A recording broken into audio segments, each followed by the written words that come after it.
Now this is the derivation of Newton's second law of motion. We are taking a body having a mass m moving with an initial velocity u.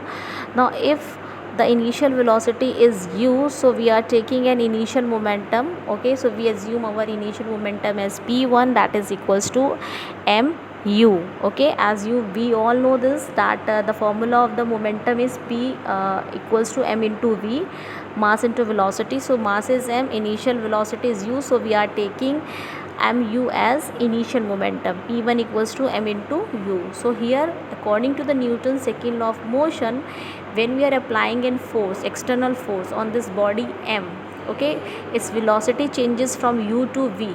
Now at this time we are applying a force F.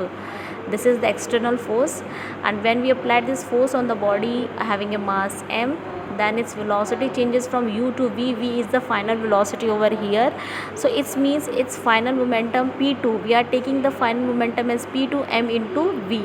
Now the change in momentum is p2 minus p1.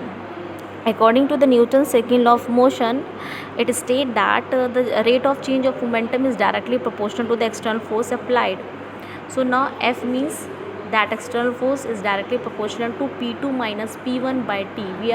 Why we divide this by T? Because here this is the rate. When we are talking about the rate, then we have to divide this with the T.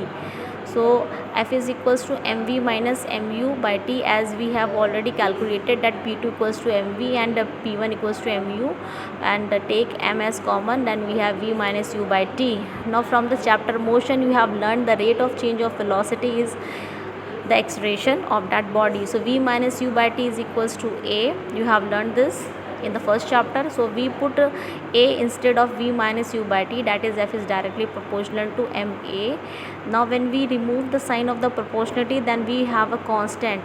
Okay, then suppose that constant is k, but k is constant, m is constant, so we cannot take the two constant at once, so we assume k equal to 1, so F is equals to ma, and this is the formula for which you can calculate the force, and this is the derivation of Newton's second law of motion.